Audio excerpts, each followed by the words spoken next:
Hi, I'm museum archaeologist Gail Brown. And my question to you is, do you know that soda is a killer? I'm not talking about all of our modern medical data and the effects that soda has on our physical health today. I'm talking about the historic dangers of the bottling industry. Even though bottlers in the past tried to protect their workers, some horrible accidents happened. Let's take a look at one of those companies in particular. Welcome to the old industrial South Side. Although it doesn't look like it today, along with the historic Madison and Louisville Railroad, this area of town was the industrial backbone of Indianapolis throughout the 19th century. It's hard to believe, but all these vacant lots at one time were filled with a wide variety of manufacturers, companies, warehouses, and lumber yards. One of those early manufacturers right here was Klee Coleman, one of the oldest and longest running soda bottle companies in Indianapolis.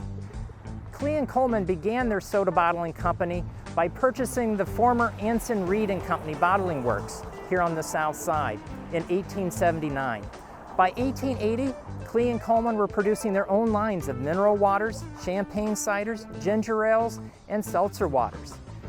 Their soda production remained here on this site until the 1940s, when competition from two now very famous soda companies made competition just too much for Klee Coleman to hang on.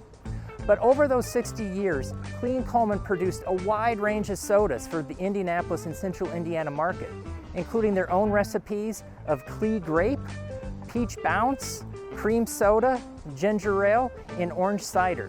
They also produced national brands like Squeeze, Squirt, and 7-Up. For over those 60 years, the variety of bottles that Klee Coleman produced adds a lot to our archaeological knowledge of Indiana's past. But not only that, they also provide a glimpse into the early safety history of the soda bottling industry. An 1892 article from the Indianapolis News provides a great account of the bottling process at Klee Coleman. It reaches a spot where stand 4 young men with a trough in front of them. These men are called the bottlers. Their faces and heads are protected by steel wire masks, and their hands are also protected. In front of them there hangs suspended a small machine with a lever. A bottle is placed under this machine with a tube running to it. The lever is pulled, there is a hissing noise, and the bottle is full of soft drinks. In filling the bottle, a pressure of about 65 pounds is put on, and frequently they burst. It is to prevent injury from these breaking bottles that the workmen wear these steel masks. When a bottle breaks, it pops like a pistol, and sometimes it sounds as if a small 4th of July celebration was going on in the building. But even with these safety measures, horrible accidents happen.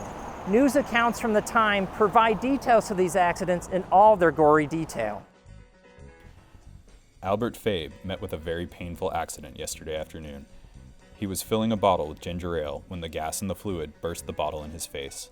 A particle of glass struck him in the right eye, and it cut it so that it had to be removed. His other eye was also injured, and his face greatly disfigured. Another account remarks, "A bottle burst at Klee Coleman's factory in South Delaware Street this afternoon, and the glass cut Charles Ray in the wrist. He was taken to St. Vincent's Hospital." Luckily for Charles, St. Vincent's Hospital was located right next door to Klee Coleman. But it wasn't always the bottles that they had to worry about. Gas tank explodes. McLam died at the hospital as a result of injuries suffered in an accident. The tank was standing on end when the explosion occurred, and it was driven up to the ceiling. The top of the tank struck McLam in the face, breaking his jaw, cutting his face open, and bruising his head. Physicians at the hospital said death was caused by a concussion of the brain. As time and technology progressed, soda bottling became much safer. Klee Coleman tried to stay up on top of the latest advancements in bottling technology to provide safety for their employees. Automated filling machines allowed their human operators to stand further away from the bottles while they were being filled. The bottlers were able to trade in those heavy steel wire masks for crisp, clean white uniforms that spoke more to the cleanliness of the operation than it did to the safety. When you open up a bottle of soda today, think about what it took to get that soda into your hands. Think about the men and women who are producing and bottling that soda, and think about how they're probably happy that they don't have to wear a heavy steel wire mask anymore.